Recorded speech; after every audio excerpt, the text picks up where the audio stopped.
أبو ناصر البداعي الله دلنا على طاعتك والطف بالأحوال يا لطيف، ويا من هديت النوب للخير تهدنا، وطاعة نبيك نتبع دينه الحنيف،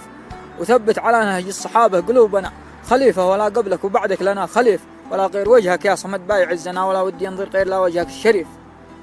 ولا شي سوى صوت الله أكبر يهزنا، ولا نخضع إلا لك على قبلة الرصيف، وبأمرك بها نحيا وبأمرك تميتنا، وبيدك تحملنا الثقيلات والخفيف، وفيلا ابتلينا بالمرض بات شافنا، ولا به طبيب إلا أنت للكسر والنزيف، دوانا ودانا وانت يالله حسبنا، وبأمرك نطق العجم وبأمرك إلى الكفيف،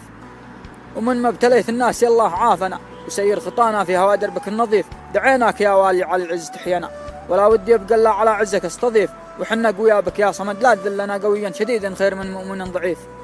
ولا شفتنا نخطع على الشر ضدنا، كما مالنا طاقة على ضربك العنيف، ملكت السماء والكون وإحنا ملكتنا، ومن هيبتك طيحته الشامخ المنيف، كريمان يا رحمن تستر عيوبنا، وانا ويش شباب العيش لا حالتي مجيف، ولا انت معانا ويش ذي بايهمنا، كما روس نقسى من شفاس مخ الصليف، سجدنا وكبرنا ركعنا بصفنا، دعينا عبدنا ربنا صوتنا هتيف، وعنا وعاوننا بنا لابتليتنا، وجرنا وجاورنا متى مالنا حليف، رضينا بخالقنا قبلنا بربنا، طنينا فقرنا ما مع ربنا سنيف، عطانا رزقنا خيرنا شرنا لنا، عصينا عبدنا كلنا التقي ضغيف، وهو ذي يحاسبنا ويغفر ذنوبنا، وهو لا غضب ما غير يخسبنا خسيف.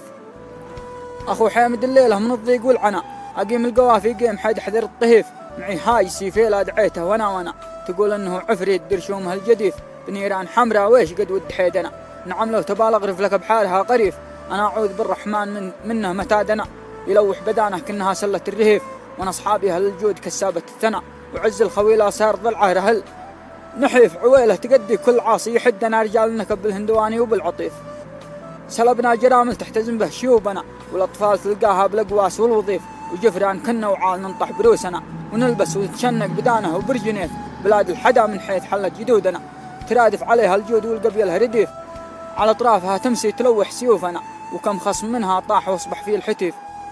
ومن طاب طبنا له كما الطيب طيبنا، ولا الحب في راسه نفقح له الصعيف، ويشهد لنا في مر الاوقات فعلنا، وتاريخنا منحوت في الشمخ الزليف، وفي ختمها بذكر محمد نبينا، صلاتي على المختار في الصيف والخريف، نهجنا على نهجه وسرنا طريقنا، ولو ما نجد غير التميرات والرغيف، فهو قدوتي صليت في البدع والثنى، ولا نسلك إلا ما سلك دينها الحنيف. سلامتكم.